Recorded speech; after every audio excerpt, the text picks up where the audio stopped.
Welcome to the REMS on the Air podcast, hosted by your partners at the U.S. Department of Education's Office of Safe and Supportive Schools and its Readiness and Emergency Management for Schools Technical Assistance Center. If you're an old friend, you know us as the REMS TA Center, your National School Safety Center. Join us as we chat about key topics in school and campus safety, security, and emergency management with experts and partners from the field.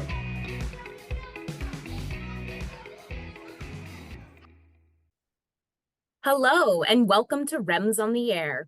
My name is Katie Barnett, and I am a research associate for the REMS TA Center. Today's podcast resulted from the REMS TA Center's recent call for school safety success stories. We were delighted to hear from Whytley Jones of the DC Homeland Security and Emergency Management Agency, also known as DC HSEMA. In today's episode, we will hear from Whytley as she shares her knowledge and experience of how key collaborative partnerships helped foster a positive behavioral threat assessment intervention. I'm looking forward to this discussion. In a field where we often, and rightfully so, need to focus on emergencies and after-action reviews, it is inspiring to have an example of advanced preparedness to follow. Let's hear from Whytley now. Welcome, Whytley. Thank you so much for being on the podcast today. Can you tell us a little more about yourself and your work at the DC Fusion Center? Of course. Hi, my name is Whytley Jones. I'm a program coordinator at the DC Homeland Security and Emergency Management Agency, where I sit within the DC Fusion Center. Here, my primary role is managing and working in our citywide behavioral threat assessment center. A little about my background is my interest in behavioral threat assessment and management and prevention efforts began while I was a local sheriff's deputy and detective. I would respond to incidents that either were not criminal or did not require arrest. And I remember leaving those calls wondering how could we do more for the person or provide other support for those individuals who were displaying or expressing some type of concerning behavior. I began to research behavioral analysis and other prevention methods, and I later received my master's in forensic psychology with a behavioral analysis focus. At that point, I began to look for careers where I could use those new skills I had developed and ultimately found myself here at DC HSEMA. I enjoy helping others. And in my current role, I come into work every day knowing that I have the opportunity to connect an individual in need with resources that could help them. Thank you so much, and we're so glad that you're here today. Can you describe the important collaboration between the HHS DC Fusion Center and schools? So how do these two partner together to promote safety? So we have a strong partnership with schools throughout the District of Columbia. This includes our public, private, and charter schools, also colleges and universities. We partner with school administrators to provide support related to campus safety and security, and we also provide them with training. Being in the Fusion Center also allows us to provide analytical support for some of the more specific campus events like commencement or sporting events. For training, our Threat Assessment Center provides a 3-hour certificate training. This training is called the Fundamentals of Behavioral Threat Assessment and Management. Our training focuses on understanding targeted violence and terrorism prevention. Participants who participate in this training are trained on the pathway to violence and how to identify risk factors and warning signs of a person who may be on that pathway.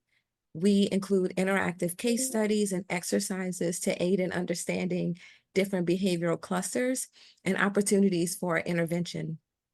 At the end of the training, we typically end with an explanation of the behavioral threat assessment and management model and how a multidisciplinary team comes together to build effective management plans for our persons of concern.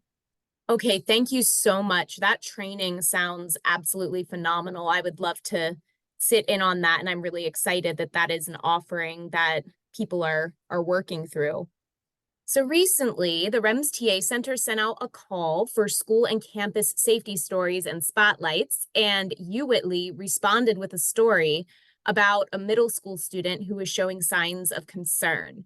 We'd love to hear your story today to see what we can learn about collaboration in safety outcomes. Definitely. Last year, our team began working with a local middle school here in the district. Our initial conversations began over a consultation about threats. The school was looking for proactive security measures they could take around their campus. Our team collaborated with some of our federal partners and the school board to conduct a vulnerability assessment of the campus. That assessment led to more conversations about prevention, which ultimately landed our team the time to provide our 3-hour certificate training to members of the school's operations staff and some of the teachers and faculty. During the training, we had very meaningful conversations about some of the case studies. We discussed risk factors and what concerning communication and behavior look like. And then several months later, the school contacted us to submit a referral about a student who was displaying some concerning behaviors. The school did their own initial investigation and they learned that there was some concern at home also.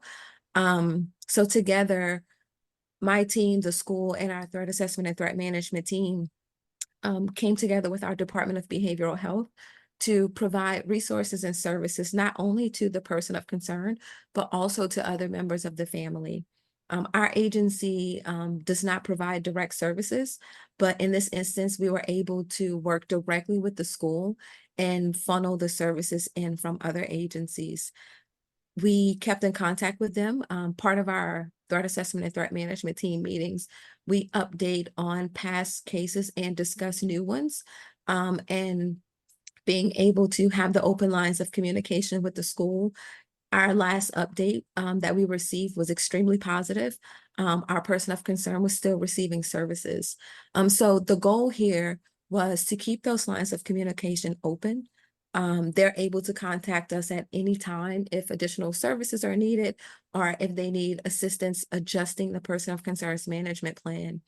We like to be sure we let everyone know that no case is a one-off. They require check-ins. Sometimes they require adjustments also. We're happy that we have built a very good foundation with this school in particular, starting with a simple consultation from a school who wanted to be proactive about their campus safety for their students, which led to us being able to deliver training to their faculty and staff. And not only did we deliver that training, but the faculty and staff understood it and they used that training to help them identify anything that was concerning and properly report it to receive services. Whytley, thank you so much for sharing your story. This is such an inspiring example of collaboration and how training comes into play to help us all work together to serve our students. Can you speak to how schools can go about partnering with the DC Fusion Center or other similar agencies? So is there anything that schools should do or consider to ensure a smooth partnership and whole community buy-in to work? Sure. So many schools in DC have operations or security staff. Or just their principal, but they can always contact their local emergency management agency, their fusion center or law enforcement agency to inquire about liaison programs, to inquire about school safety task force or school safety councils that would allow them to receive relevant information related to their campus or just general school safety.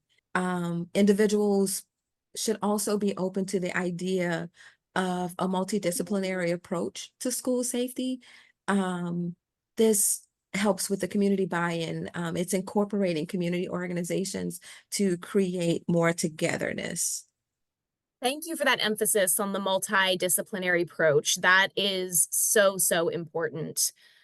So if a school really would like to make such a partnership, but maybe they have other priorities that are requiring their attention during the school year, would you have some suggestions for best practices or immediate steps that schools could take to improve their behavioral threat assessments and school safety culture?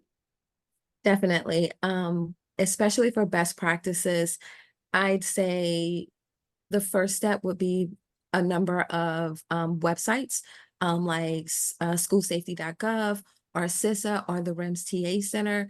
There are lots of documents there that provide best practices, whether it's a vulnerability assessment or training, videos, case studies for school leaders to kind of build upon and look for ways to improve their processes. In addition to that, contacting your local emergency management agency about preparedness, or speaking with your SROs or law enforcement school safety division. They're also able to help provide those services or locate services related to school safety and behavioral threat assessment. That is so true. There are so many state and local and even free resources online, and all it takes is seeking them out and asking. So thank you for sharing those recommendations. I heard you speak before on this, but I'd love for our listeners to get an insider's view. Can you describe DC Fusion Center's partnership with state agencies and other entities, and how that collaboration came to be and helps foster a bigger picture of school safety? Of course, the DC Fusion Center and HSEMA as a whole, we are an agency that loves to collaborate with everyone else. We, in the Fusion Center, we love to connect dots, and that also connect with other agencies. For our Threat Assessment Center, we began building Protect DC in 2020. Our team worked with many different district agencies, which included the University Consortium, public schools, public charter schools, the Metropolitan Police Department, the Department of Behavioral Health, Department of Human Services, some of our federal partners.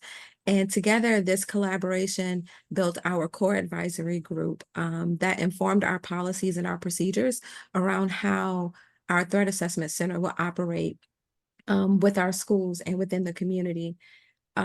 This collaboration with those many agencies helped foster a relationship where we'd be able to call upon each other at any given time. And the first time a school partner or another agency would hear from me wouldn't be when we had a referral or needed assistance immediately. To build upon that partnership, we hosted and we attended some training together. This further built our collaborative relationship. And some of those trainings included privacy training to include information sharing, HIPAA and FERPA. We also gave those agencies that were a part of the training time to discuss their agency and what services they could provide, being a part of this core advisory group and this threat assessment and threat management team. So it definitely fostered our relationship and really built rapport between the agencies. Well, I commend all of those agencies for their proactivity to forge relationships in advance. You're so right that the time to do that is not during an incident. Having those good connections in place from the get-go just ensures that everybody can have a team member and allows things to run much more smoothly. Thank you so much for sharing that. And last question for you today, Whytley. In your opinion, what is the most important element in a successful school safety outcome? Is there anything that we've not talked about yet that you'd like to share on this topic or think would be important for you listeners to know? Of course, I know we touched on collaboration. So collaboration is definitely an important element, but I'd also say education. And when I say education, I mean training on relevant school safety protocols, lessons learned, and best practices. I believe the more we work together and we empower our school administrators and officials with this knowledge, the more they feel equipped in the pursuit of maintaining a safe campus. One thing about our website, protect.dc.gov, is that it provides a robust resource center for community members, school, and the faith-based community. And there's also some areas there where you can find those resources that's needed to educate each other on this topic. Thank you so much. As always, it's been a delight to have you today. Thank you for sharing your story on the podcast. Thanks so much for tuning in today. Don't forget to check the show notes for the mentioned links and other resources. Remember to follow us on social media and bookmark the REMS on the Air hashtag. You can also mention us on X using the hashtag REMS on the Air if you are addressing similar topics. If you have any questions related to our discussion today or just want to learn more, send us your questions by email or call us at 1-855-781-REMS 7367 to pose questions that may be featured on the podcast. Our email is info@remstacenter.org.